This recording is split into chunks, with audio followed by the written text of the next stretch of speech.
E em estúdio nesta edição está Manuel Pinheiro, gestor e convidado habitual da edição do meio-dia à segunda-feira. Olá, Manuel Pinheiro, muito boa tarde. Olá, boa tarde. Como acabamos de ouvir nesta peça, em altura de cortes salariais, a TAP aumentou pelo menos 15 cargos de chefia. Alguns dos casos chegam mesmo a aumentos de 76%. Só para citar um exemplo, o assessor de Fernando Pinto recebeu um aumento de 2.800 euros em janeiro. Que comentário é que lhe merece estes aumentos? Não se percebe. Conseguimos entender razões pouco recomendáveis pelas quais possa ter acontecido, mas não há nenhuma razão que tenha sido tornada pública, da qual as pessoas em geral, ou até o Governo, pelo menos publicamente, tenha assumido que ter recebido essa informação, que justifique racionalmente a razão pela qual aconteceram estas mexidas. Mas há alguma possibilidade, na sua opinião, de o Ministério das Obras Públicas e o Ministério das Finanças, que tutelam a TAP, não terem sido informados sobre estes aumentos?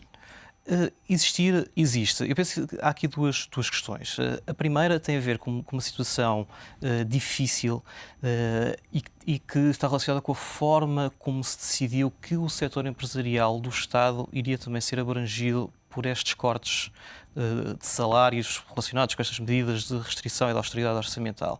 Isto é difícil de fazer. Porquê? Porque as empresas públicas são empresas. Portanto, apesar de serem capital do Estado, deveriam ter alguma autonomia de gestão. Portanto, é difícil de perceber ao abrigo de que princípio genérico de gestão e de separação um pouco entre capital e gestão se fez estas intervenções nas empresas públicas como se fosse uma qualquer direção geral.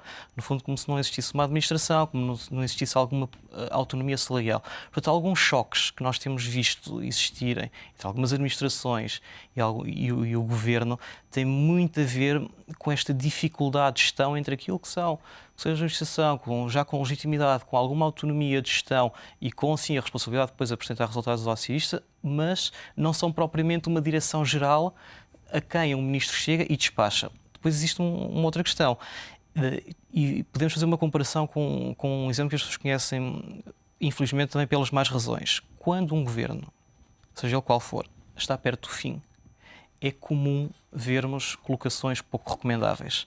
Assessores, chefes de gabinete, diretores gerais de confiança, não são colocações, são aumentos de confiança política serem colocados em locais onde vão estar financeiramente confortáveis ou operacionalmente confortáveis nos próximos tempos. Estes aumentos da TAP, isto é alguma especulação que estamos a fazer, podem também estar relacionados com uma próxima privatização. Se a TAP efetivamente avançar para a frente, estas decisões seriam praticamente a última oportunidade de, com este quadro de decisão, serem feitas mexidas salariais ao nível dos quadros superiores. Mas uma eventual privatização poderia alterar estas situações de remuneração? Dificilmente as conseguirá fazer reverter.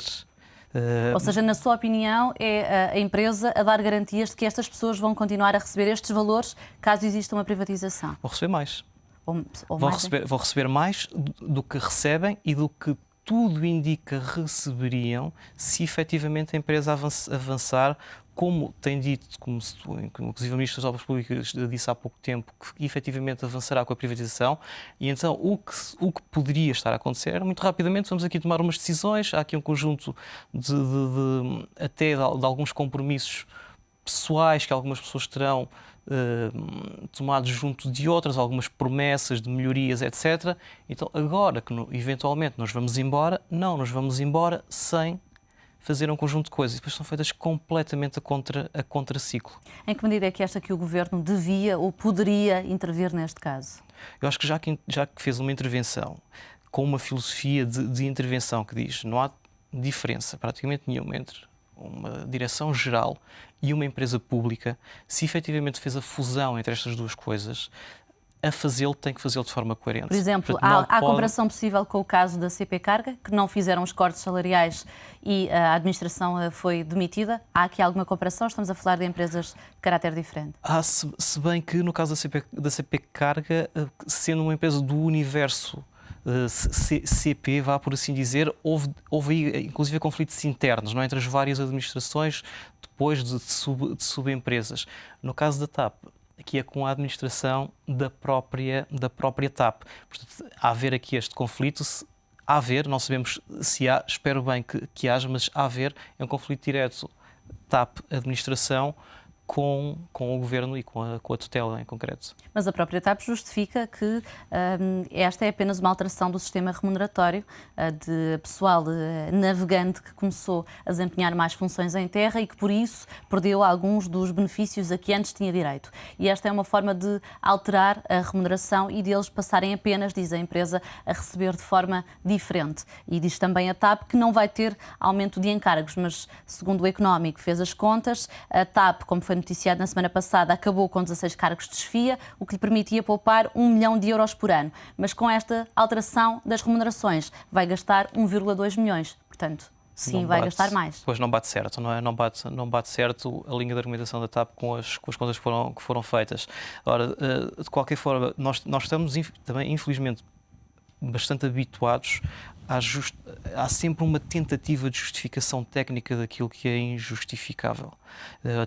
Até ver, e ainda não, porventura nos próximos dias haverá com certeza alguma pressão pública para pôr mais dados sobre a mesa. O CDS já disse que vai questionar o Governo sobre os aumentos na TAP. Muito bem, e todos os dados que foram postos, pelo menos até este momento, em cima da mesa, não justificam. O que é necessário aqui que, na sua opinião, é preciso ser esclarecido?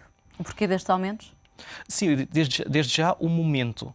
Porque é que efetivamente esses aumentos foram feitos, explicar exatamente a mecânica, compararmos exatamente o que era o cenário A e o cenário B, ou no fundo a realidade com este cenário que também se vai agora transformar em realidade, e perceber qual é que é a diferença e qual é que foi a mecânica então utilizada. Pelo menos para tentar validar ou não o argumento que a TAP utiliza, que há, no fundo há algumas alterações de funções, mas até ver... Mais esclarecimentos, portanto. Mais esclarecimentos.